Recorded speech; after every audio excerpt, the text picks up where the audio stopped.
Welcome to Global Information Security Society for Professionals of Pakistan. Today is April the 13th, and this is being presented to you with the collaboration of Global Information Security Society for Professionals of Pakistan.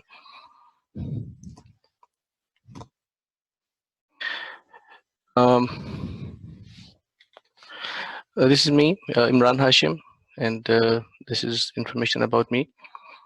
You're always welcome to communicate to me either with the email, phone, or LinkedIn. Or you can always shout out at me in the groups also, wherever I'm a member of. Please visit our YouTube channel.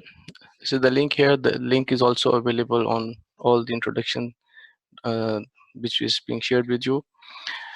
Before we go into this session, remember that we already had a CISSP introductory session by Ahmed, and please have a look at that. That will give you more idea about the certification itself and the process.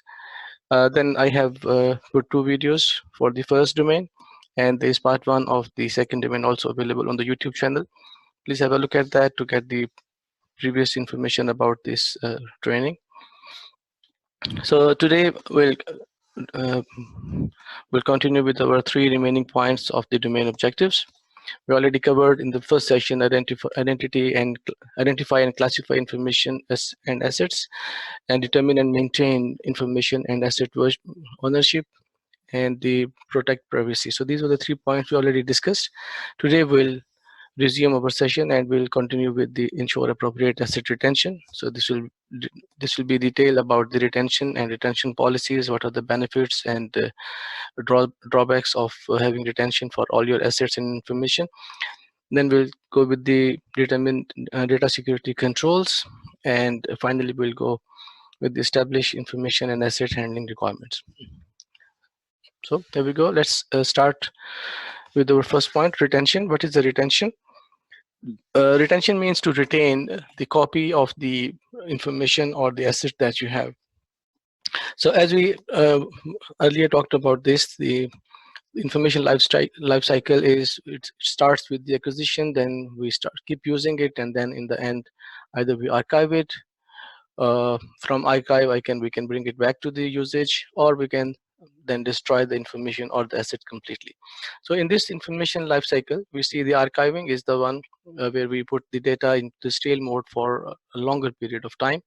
So this could be either in the form of the primary data or the backup data so that you have. So once you have the data or the asset out of the use, so it's not in the primary use anymore, so you have to keep a copy of that for a certain period of time. So this could be driven either by the company's own policy, or it could be from the regulator under whom this company is operating, or it could be by the law of the land. So the company might be, for example, if it's a financial company or insurance company or any legal company or any manufacturing company or company dealing with some kind of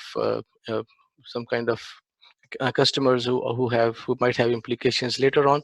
So the law dictates how much time you must have a copy of the data where it can be asked for that. So the laws differ from time to time and from location to location. So for example, some companies might be required to retain the copies of their working data for 5 years, for 10 years, for whatever time they are governed under.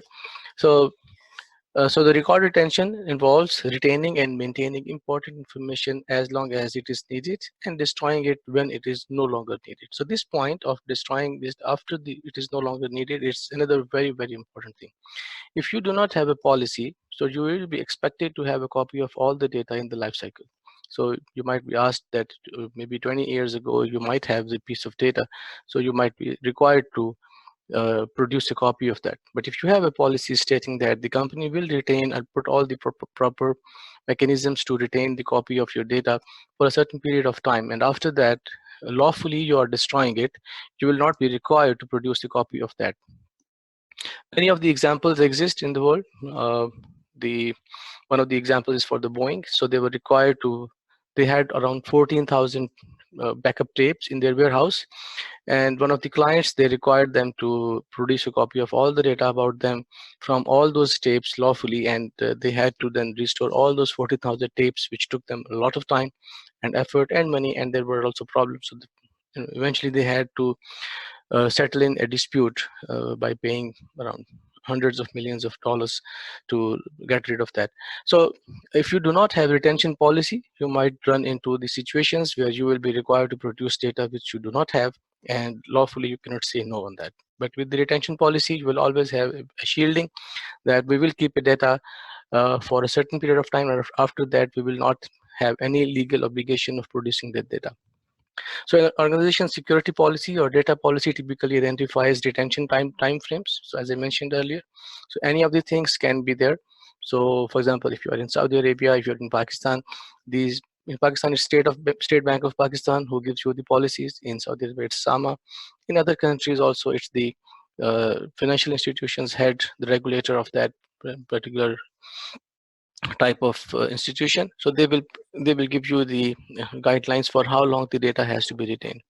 Some laws and regulations dictate the length of time that an organization should retain data, such as 3 years, 7 years, or even indefinitely. So indefinitely can also be a question. Now, this could be another example here.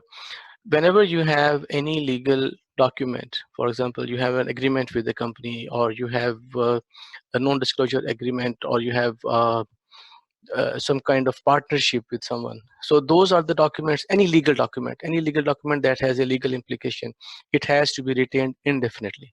So the legal documents are not part of the retention policies. So they should be retained forever. No matter how long, and you have to keep them, no matter what matters you have to produce, you have to keep them forever. But for the other data which is used in a circular basis, you have to recycle them after a certain period of time, that is depending on your security policy or the data policy.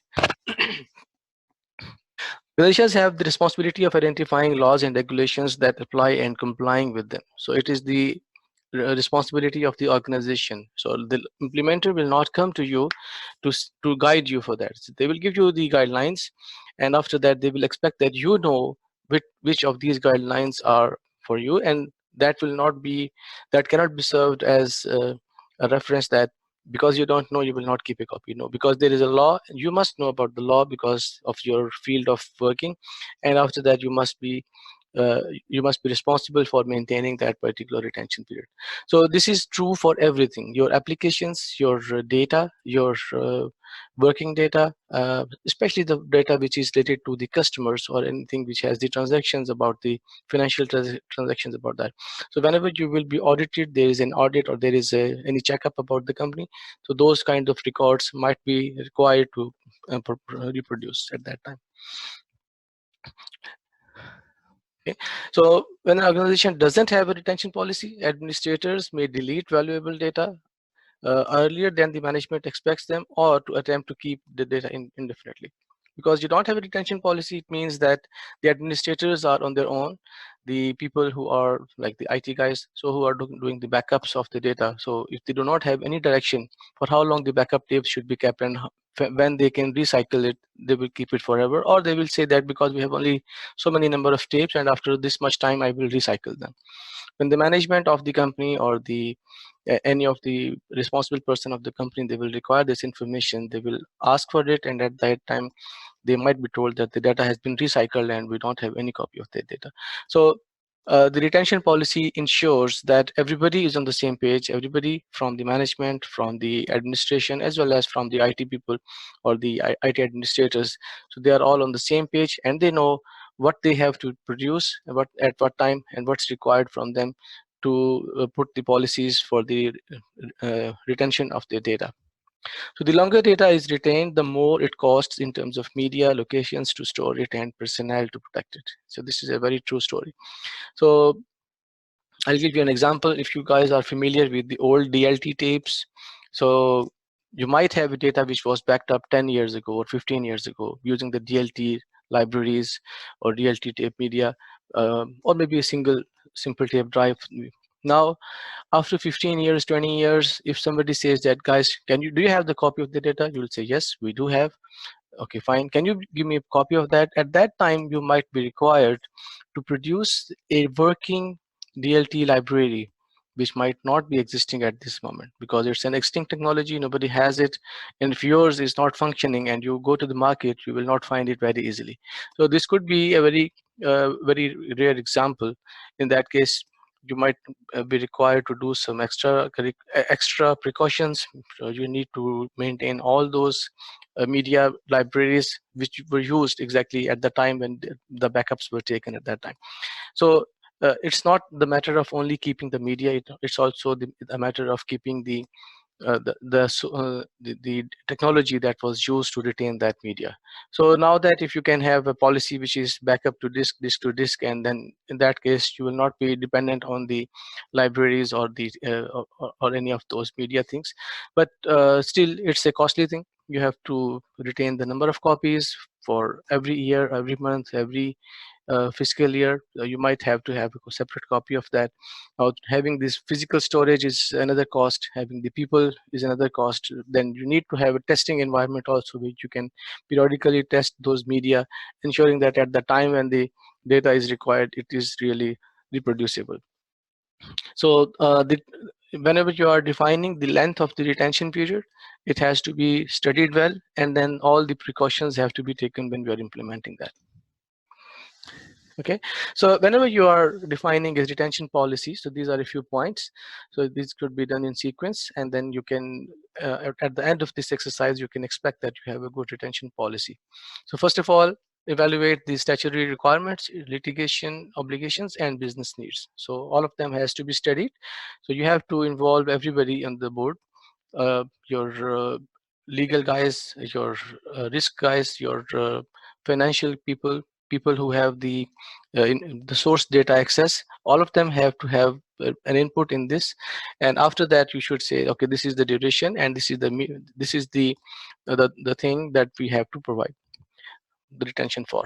Then you need to do the classification of the record types. So all your data has to be classified, or your applications and its related data, it has to be classified, because not each classification will require the same kind of retention. So as we studied last time in the in the data classification, we might have confidential, secret, confidential, and internal use only, or the public data. Then you can have retention policy for each of the data types separately. So you might say that all the confidential data has to be kept maybe for 10 years, but the internal data has to be kept for 7 years. The customer data has to be kept for 5 years, whatever is that. You have to define the classification, and according to that, you need to put the retention policy for that. Then you determine the retention periods and restriction practices, and then you draft and justify the retention policy. And then you train the staff on that. Everybody should be aware of that, how to do that. And then audit retention and destruction practices. So this audit can be either internal, or it could be sometimes a required audit from the implementer or the regulator. And then periodically review policy. So based on the changing litigation requirements, changing company needs, or changing statutory requirements, you might have to revisit the policy and make some tweaks on it by adding or removing some points within that policy. So these are a few steps. So once you practically perform them, you will be able to have a very good retention policy for all your data.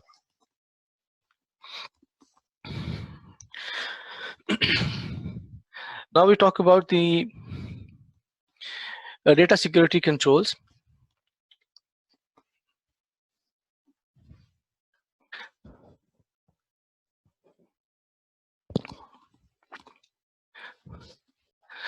So whenever you have data now, so there has to be different security controls to ensure your data is protected, your information is protected. So protection of the information is the first and foremost requirement for any information security practice. So the first line of for defense of data approach to data protection is the enforcement of data security fundamentals. So what are those fundamentals? We already talked about that. So we need to ensure that the security has to be put there according to the value of the asset. So the value of the asset has to be determined before you could put any controls on top of that particular piece of information, or any hardware that is hosting that piece of information. So it has to be put in the proper perspective.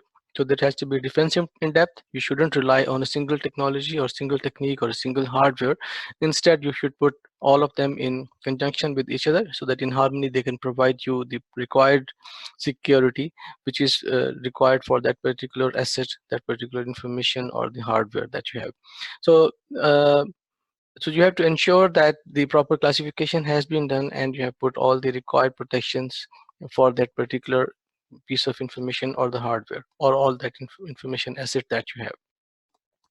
So these fundamentals form a security baseline, creating a strong foundation for more advanced techniques and methods. So now we already talked about this word baseline. So baseline is a set point, an acceptable security standard for your information or for your hardware or for your asset.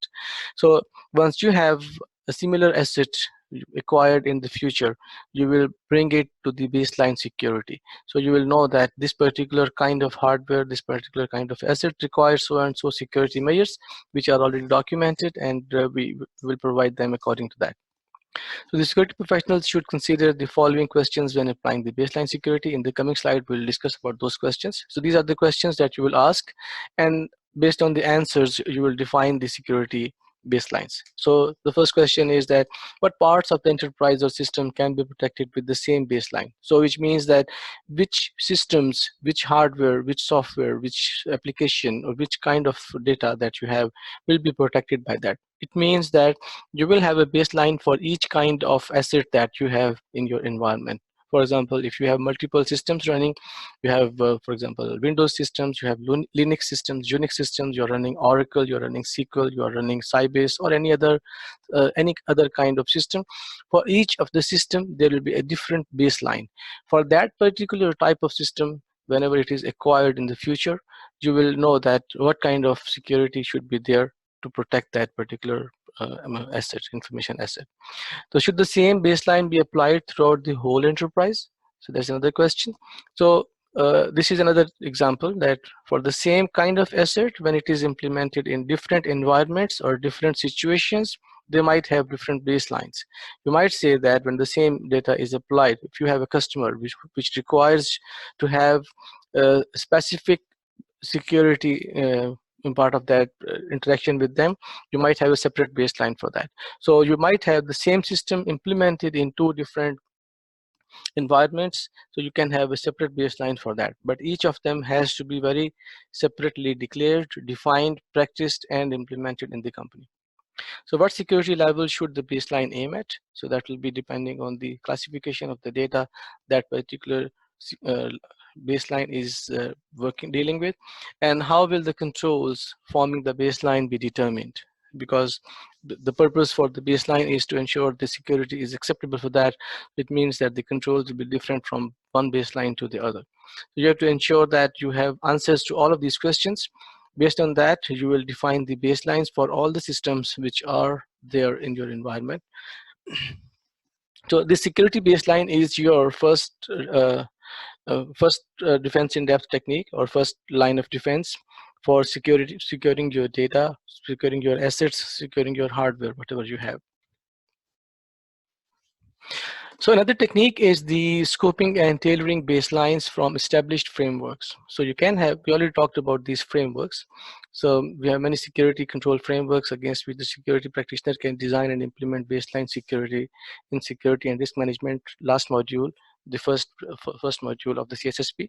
For example, we have NIST SP 800 or ISO 27001, ISMS, and others. We already talked about them. So there are two words here, scoping and tailoring. So scoping and tailoring means that not everything defined in the established framework is applicable to your company. So you will take the things which are really related to you.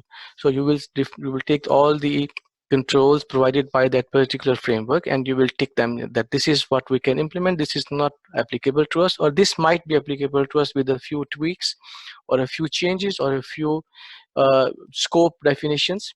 With that, you will say that I will require to do a minor change in the established framework and then implement it within the environment. So the purpose for that is that you are implementing a subset of the whole large framework within your environment, and that will be based on the study that you will perform that for the whole of the framework. For example, when you are implementing ISO 27001, you will not simply go ahead and do everything in every company in the same way. So you will tailor them, which means you will reduce the things from them, and you will scope them. You will get some part of that which is applicable to you, and then you implement that. It's a common practice for an organization to adopt one of these frameworks and scope and tailor it for its own specific purposes. So for example, NIST, among others, engages in providing scoping and tailoring guidance to the organizations which utilize their frameworks. So these scoping documents are available on NIST website also, so you can get it from there. So they might have, they will inform you that this particular uh, same framework is applicable if you are applying it in the military organization, if in the FMCG, in the manufacturing company, or in the financial institution. What will be the difference from one to the other?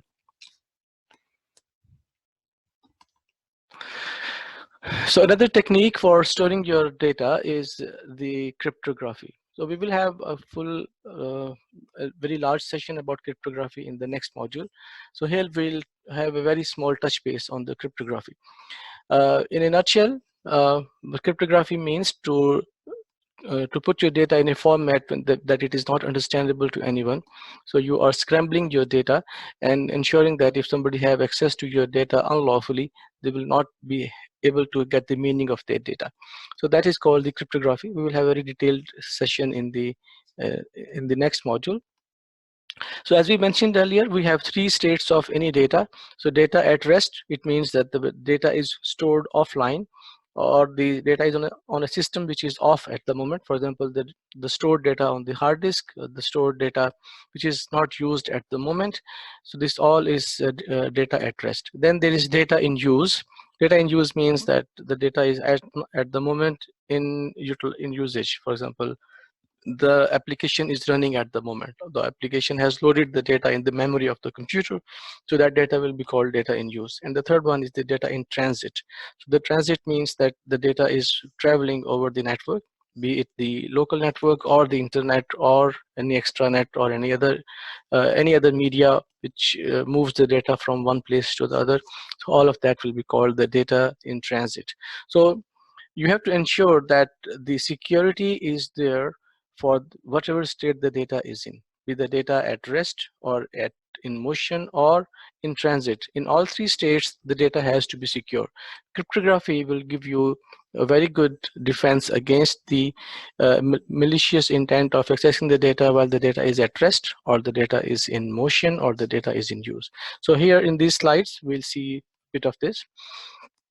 We'll have a detailed discussion about cryptography in the next session, but here we will just have a small introduction to that. So data in storage on file servers and its user machines are examples of data at rest. So when the data is not loaded on the computer, but still it is stored, it's on the hard disk, it's on the shared folder, but it is not being used at the moment, that will be called data at rest. So they need to be protected from disclosures or unauthorized alterations. So it means disclosure means we are talking about the confidentiality, and unauthorized alteration means we are talking about the integrity. So we need to ensure that the confidentiality and integrity of the data has to be protected. So for that, you will provide cryptography will give you some kind of controls for that. So best performed through the use of appropriate cryptographic algorithms to limit access to the data to those with access to the decryption keys. So if you have the data which is encrypted, so the data will be available only to the people who have the decryption keys. So the people who will have unlawful access, for example, somebody steals your hard disk, or your laptop is stolen, or your physical security is compromised and somebody physically gets access to the hardware. So in all of those situations, if somebody gets access to the data and the data is encrypted, so they won't be able to get access to the data. Okay, some modern cryptographic tools enable compression as well as hidden of data within the operating environments. And then so this will give you the example for that. Let's take some recommendations here. So there are a few examples of data at rest when you want to protect the data at rest, what are the different recommendations. So malicious users may gain unauthorized physical or logical access to the device and transfer information from the device to the attacker's system. So to avoid this, you can have many different kind of techniques. So for example, first of all, develop a data recovery plan in case the data is destroyed, how you should be able to recover that. Okay, and then use the compliant encryption algorithms and controls and tools on that, so that will ensure that the data is properly encrypted and available in case somebody wants to get access to that. So AES is the recommended standard for encryption. So in the coming slide, we'll also talk about few more. So AES is the advanced encryption standard, which is the now de facto standard for the symmetric key cryptography. So this is the recommended standard for encryption. So use secure password creation and management techniques to ensure that the passwords are not shared and not compromised. So you need to put the proper policies for that. And after the data is copied to removable media, verify the media works. And also you need to ensure that the deletion is properly done for the unencrypted source data. So if the data is encrypted, it is giving you some kind of protection, but when the data is not encrypted, so the access to the data will mean that somebody will have direct access to the plain text, and that will mean that the data has been compromised and the person has access to that. So these are a few more recommendations. So the removable media should be labeled with the following: so the title, the data owner, or the encryption date. So this will ensure that the data can be referred back whenever any removable media is going to be used. When you have a very lesser number of removable media, you might be able to have some kind of direct reference to all the media. But when you have a huge number of media sets, in that case, it's very hard to refer back to what thing remains keeps what. So if you have like 50 copies of the same data, or the same 50 backups of the same data, without labels, it's almost impossible to identify which data has what kind, which media has what kind of data, and it was from which time and when it was encrypted. And if you are specifically changing your encryption from time to time, encryption date will ensure that you are aware of the date and the encryption mechanism being used at that particular time. Unattended removable media should be stored in a secure and locked location. So that means the physical security has to be put for the unattended removable media. So if you have any tapes which can be removed from the tape library, or the tape,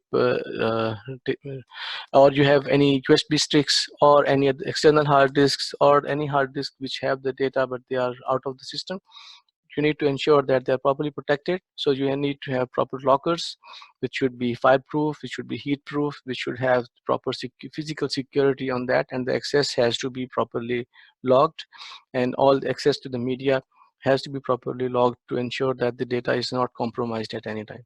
So the location of all removable media should be documented along with the label information identified above. So this information should be there centrally available, which should be able to identify which piece of information is at what location whenever it is needed in the future. Okay, so these are the mobile data compliant encryption tools. So when you have any media which is mobile, so you can use any of these three different categories. So first of all, you can use self-encrypting USB drives. So they are the portable USB drives with embedded encryption algorithms. So they are available right now. So when you are purchasing a portable USB drive, so they come with the pre-built encryption algorithms. So which means that at the time when you are using it for the first time, you will set it up, and then it will generate a key, and that key will be used to always decrypt the data whenever it is accessed from there. So the purpose for that is that whenever this USB drive is used on a system which doesn't have the key, the data will not be accessible to them. So it's a self-encrypting, and you don't have to buy separate solutions for that. So it's limited by the fact that the files are only encrypted whilst on the drive. So which means that if the data is removed from the USB drive and it is copied to a drive which is not encrypted, obviously it's very understandable that this will not hold the encryption anymore. So files transferred to another medium or emailed are not protected in that case. So that is the implication for that. There's a vulnerability with this particular system. So other technique is the media encryption software. So applications used to encrypt otherwise unprotected media, such as hard disk, CD, DVD, etc. So the same limitation as the encrypting USB drive. When the data is transferred or it is sent through an email, this will not be able to protect the encryption for that. And the last one is the file encryption software. So the example for that could be your EFS, Microsoft's EFS. It can encrypt your data, or you can purchase any other third-party software which will provide the encryption for the data. So it's more flexible in allowing the specific files to be encrypted, whereas in the first two, the full media has to be encrypted. In the last one, you can only say that only this particular file or folder or a set of folders, so they have to be encrypted within that. So when used properly, allows files to be transmitted electronically. So in this particular case, if you are providing encryption on the source files, so the transmission of the data over the medium will not affect on the encryption. So the data will stay encrypted. So if you are encrypting the file and you transmit it over the network or over the any kind of medium, this will stay encrypted, and it will not harm the file's encryption methodology. These are a few algorithms that we can use, some encryption algorithms. So they are the, first of all, that is AES. AES is the de facto standard right now. It's a replacement of triple-DES, and AES supports key sizes of 128 bits, 192 bits, and 256 bits. So it all depends which kind of implementation are you doing with the AES. With the AES also, AES is like a de facto standard right now. So whenever you are choosing any algorithm to make the encryption of your data, so the AES generally comes as a first place, and you'll use this for that. Before AES, triple-DES was the de facto standard. Triple-DES was like, it was considered as a replacement of DES. The DES is data encryption standard, and then the triple-DES was, and it was done in 3 iterations. We'll study in depth about all of them in the coming module. So here I'm just giving you an introduction to this. So these are the techniques that you can use to ensure your data at rest is properly secured, so that security will be done through the encryption. So triple-DES is another way of doing this. It is still in use. Obviously, there were proofs that the triple-DES is not as secure, and which is why there was a need for an advanced standard, and then AES was recommended to replace the old techniques of the data encryption. So triple-DES initially implementation was 56 bits only, and then later on it was redefined to have either 112 and 168-bit keys, which is all the multiples of 56. And it can be used in some implementations of MasterCard and Visa. So this was for the electronic payments. So this is still used. So by this actually it is combined with the PIN to ensure that the data is stored on the chip which is on the MasterCard or the Visa card. So if you see the chip, the data stored on that chip is generally secured by the triple-DES, along with the PIN that the customer provides, which is not stored on the chip itself, so which is only known to the customer, which is then checked, and that ensures that the challenge response is done, and the multiple factors are used to ensure the transaction for that. Another kind of encryption algorithm is blowfish. So it was another contender for the AES. It's a very good one. It uses key sizes from 32 to 448 bits. So the bigger bit size means that the more secure, more security. But depending on the type of security you require, you will require that. So Linux uses bcrypt to encrypt passwords, which is based on the blowfish. So if ever you have the chance of seeing the passwd files, so in that particular file, the information is encrypted using the bcrypt, which is used for which is based on the blowfish. Guys, we have yes, welcome back, and we'll continue from the same slide. So we were talking about the blowfish. So blowfish is used by the Linux. This is one of the biggest implementation of blowfish. Other than that, also it is used by some people or some companies.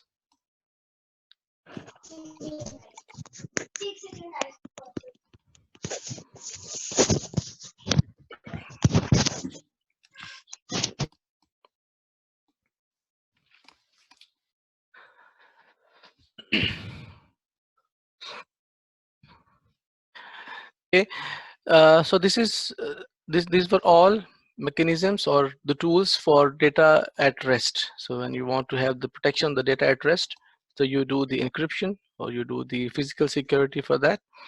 And then we have the second type of data, which is data in transit. So when the data is on the network and it is transmitting from one place to the other, how are you ensuring the protection for that? How are you ensuring the data is properly secure and protected?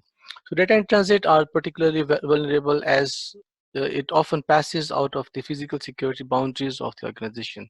So especially when it is moving on the unknown media or unknown devices, for example, your ISP routers, your DSP routers or switches, or it is going over the internet, or you are putting it on the MPLS cloud of your provider. So you do not have the physical control or any kind of control on the devices through which your data is transferring. So in these kinds of situations, there is a high possibility that the data can be compromised if somebody is tapping it on the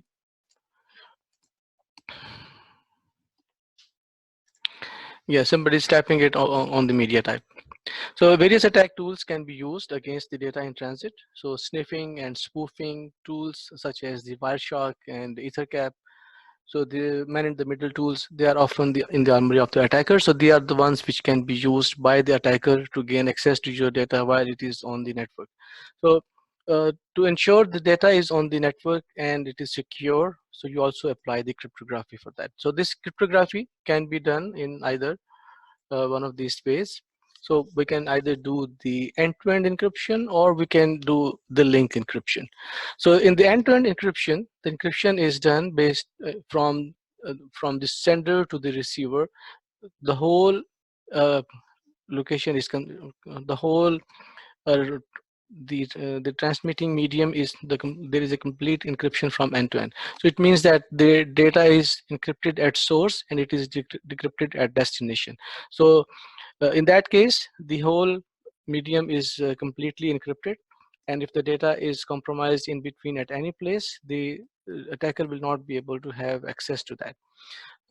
Generally, this is implemented through the tools like HTTPS, etc., or SSH. So those are the few examples of that when you are deploying the application layer of the encryption on that. So this is called the end-to-end encryption.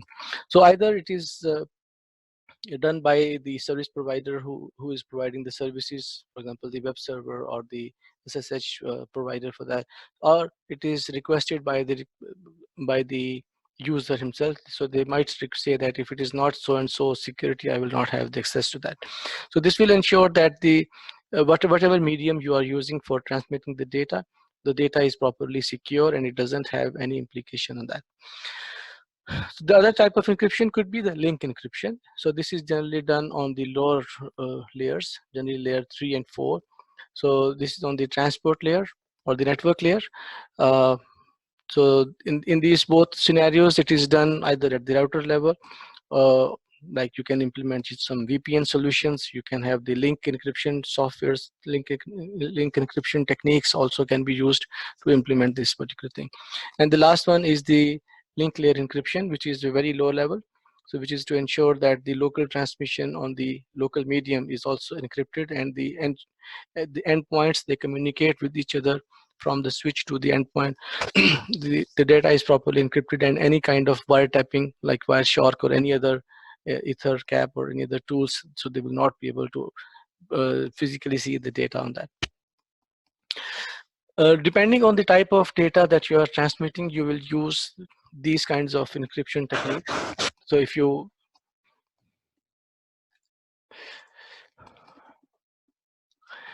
are transmitting data on the on an insecure environment where you do not have the control on the physical devices, you will obviously choose the application layers.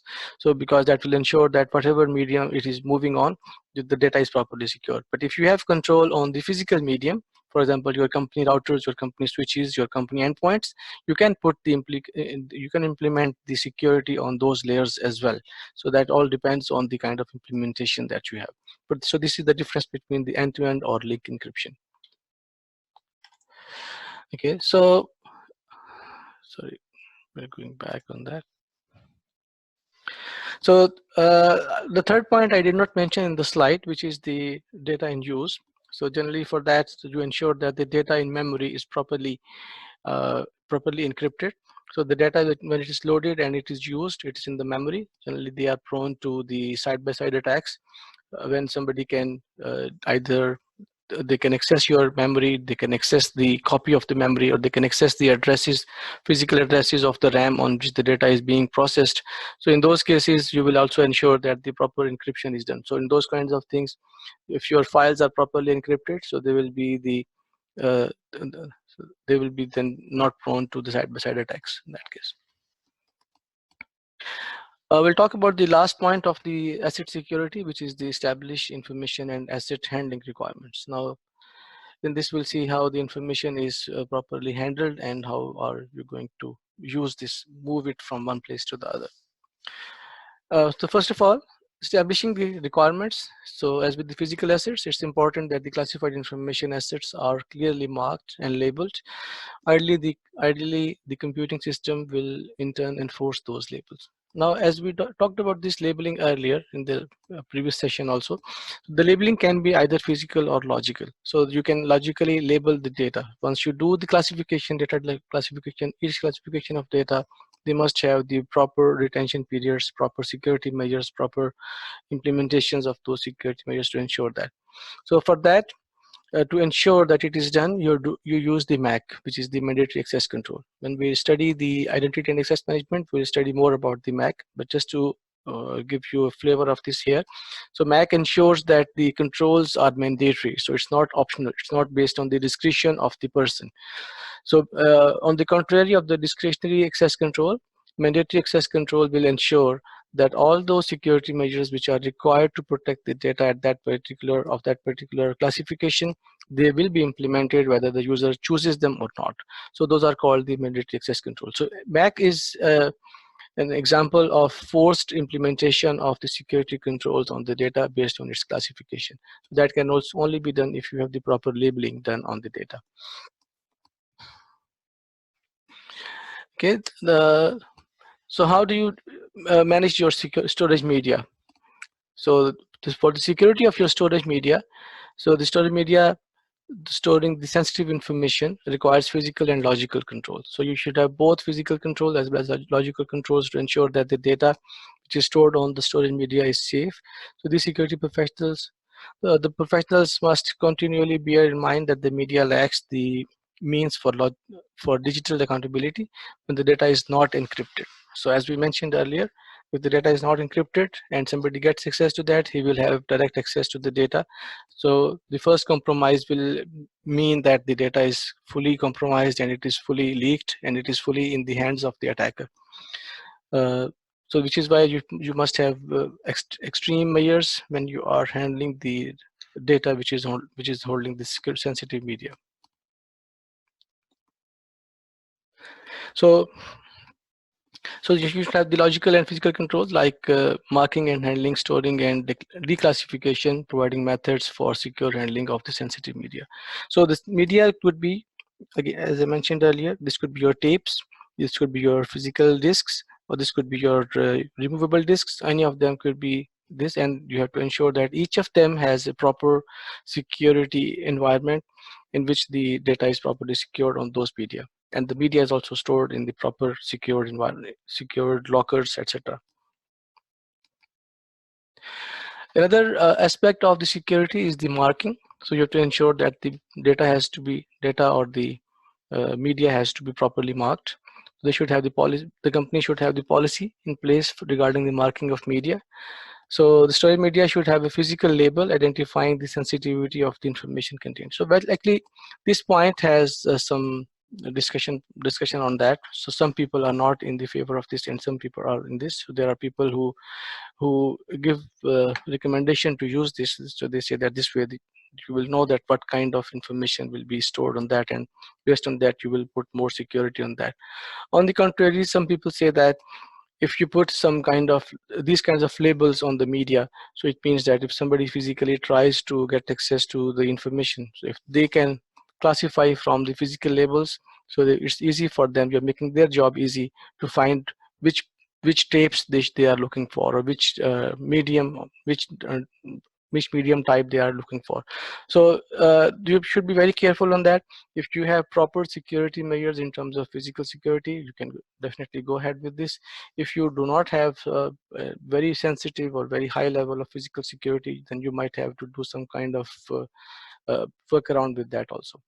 So, but in the end, there should be some kind of identification, whether it is like in the encrypted module or in encrypted format, or the other way around, that each media type has to be properly identified. Whenever you are looking for a certain data, you should be able to find where this data is as fast as possible, because at the time of disaster you will not have the time for that. The label should be very clear to indicate the what kind of media, what kind of encryption was done to encrypt this media. So the label may also contain information regarding the point of contact and retention period for that particular media. So when the media is found or discovered, so this is another very important point for that. When the media is found or discovered without a label, it should be immediately labeled at the highest level of sensitivity. So it means that if you find a tape or any media which there is no label, that should be by default taken as the highest sensitivity level. After that, you should obviously review it and see what's inside it. And after that, if you are able to identify which media is this and which data is stored on this media, then you can obviously bring the sensitivity level down to the actual. But the default should be for those which are not labeled, they should be on the highest sensitivity level. How do you handle the media? So only designated personnel should have access to the sensitive media. Not everybody should be given access to that, especially when the media is being moved from one place to the other. The only people who should have access should be the ones who are authorized for that. So there should be a proper authority matrix. So when you are defining your policies, you're defining that who will be doing what. So if you are moving your data from one place to the other, if you're using offline media from one facility to the other, who will be having access to this media, it has to be very clearly and very carefully documented within that. Policies and procedures describing proper handling of sensitive media should be distributed. So everybody should know about these policies and procedures, and individuals responsible for managing sensitive media should be trained on the policies and procedures regarding the proper handling and marking of the sensitive media. So these are a few guidelines for handling of the media when it is being moved from one place to the other. And then the storage. So sensitive media should not be left available for public access. So generally you will see a violation of this almost everywhere, especially in the IT guys. So you will see when you visit any of the IT people, IT administration people, you will see them, they will have some kind of hard disks or USB disks or some old tapes or some old CDs, DVDs, or some old backups. They will be available directly on the, or either on their desks or on the shelves around them. This is generally a very, very big security leak. So you have to ensure that anybody who is responsible for handling of those data, they store all those mediums in a proper secure way. Sometimes you put a lot of effort in securing your data by implementing a lot of technologies, but just because of these administrative issues, you are compromising all the security measures that you are using.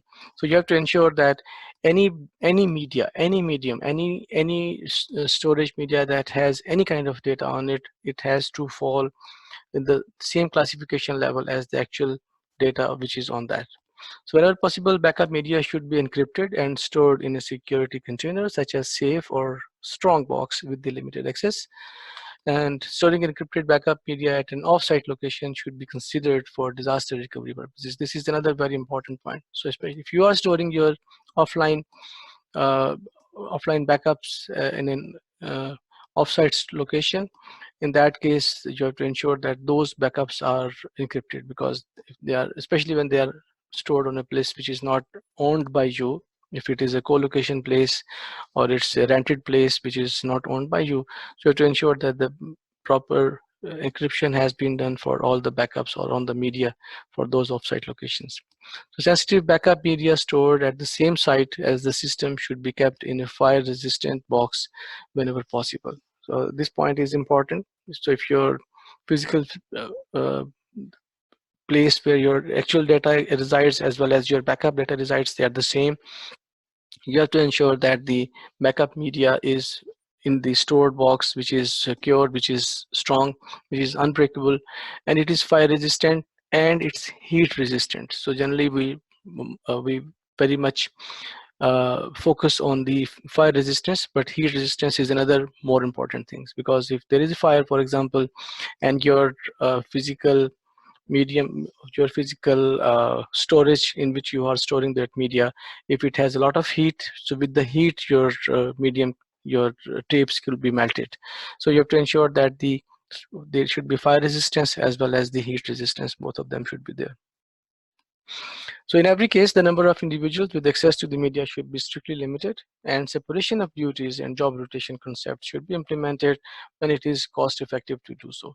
So we'll talk about these two concepts later on in the identity and access management module. So separation of duty means that this should be done by multiple people, the same as things will be done by people with the, so everybody will do part of the job and one person will not completely perform the job. So you might say that the data will be moved by one person and it will be kept by the other person. So that will be ensured. And also job rotation means that the same person is not responsible for the same thing forever. So the same on rotation basis, the same action will be performed by different people to ensure the integrity of the process is there. And finally, you will have the destruction of data. So this is the last part of the life cycle of your medium or the data on that media. So the media that is no longer needed or is defective should be destroyed rather than simply disposed of. This is another very important thing, especially when you are returning it back to the vendor. For example, your hard disk or the medium is faulty and you claim from the vendor that they will replace it, and they replaced it and they will take the old media with them. So you have to ensure that the medium is cleared of all the data. Either it should be in your policy that all those kinds of replacements will not be returned back to the vendor, and you will ensure the physically destroying that particular medium, or there should be a proper NDA that the vendor, whenever they will return such a medium, they will ensure that it will not be used for anything other than the destroying of the data. A record of destruction should be used, so that corresponds to any logs used for handling media.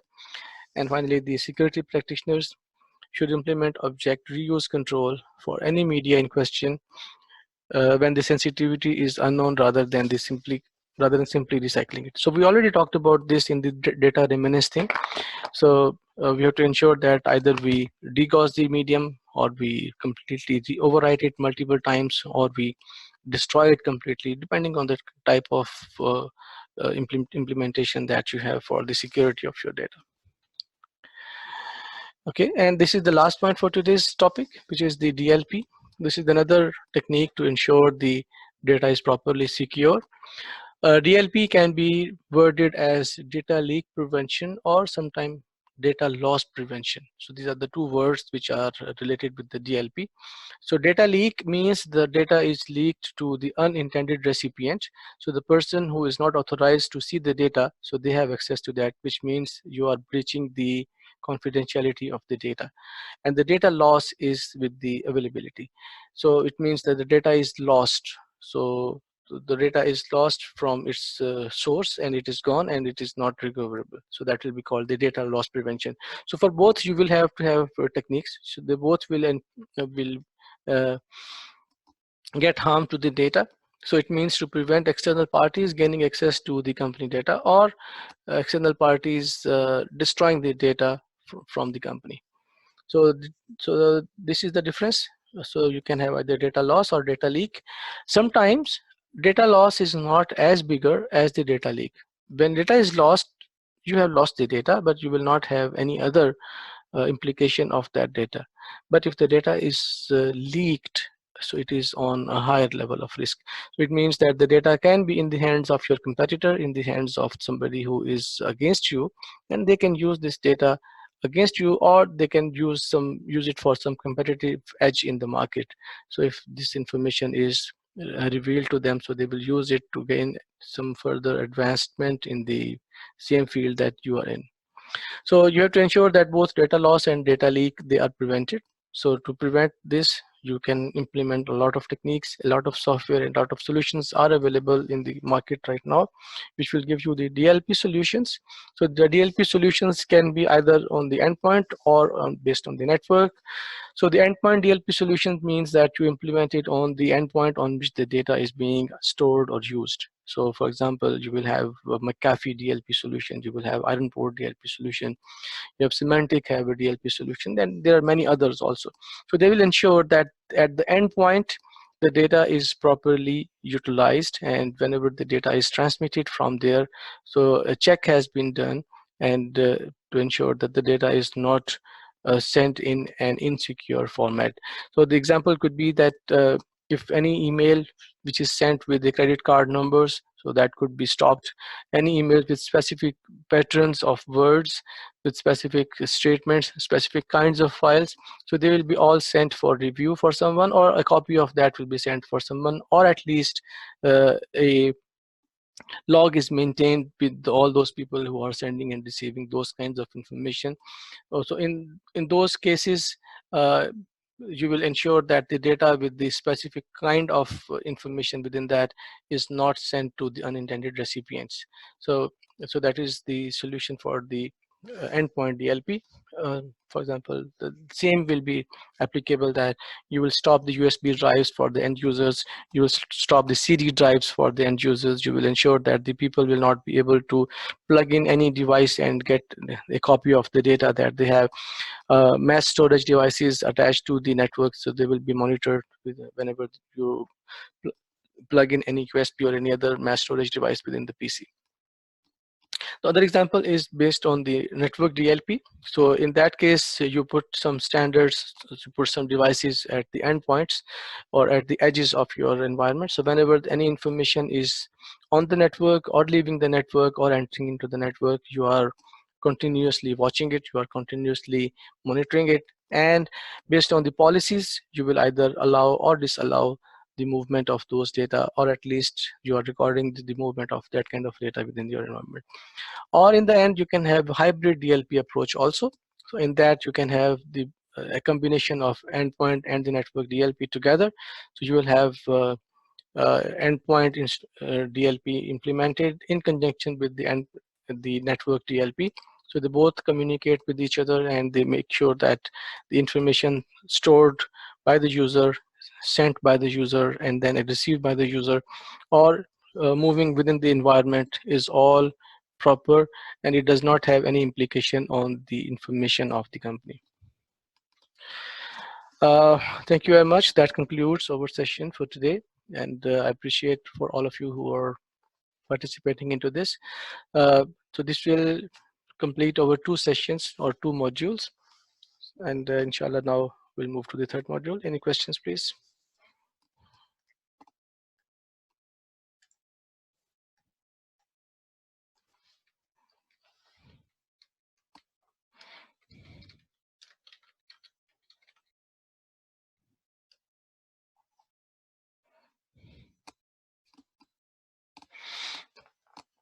Okay. Thank you very much for joining in, and thank you for tuning in. Stay tuned with us. We have more exciting sessions coming up, inshallah, very soon, like every week, and appreciate all the contribution from the management into that. We will now upload this whole session to the YouTube channel also, and hopefully by the end of today you will have access to that also. Any questions later on also, you can ask on the YouTube channel, you can ask on the Facebook, or you can ask on the WhatsApp media groups, and so you will get inshallah proper answers for that. Okay, thank you very much, guys, and Very good luck to you.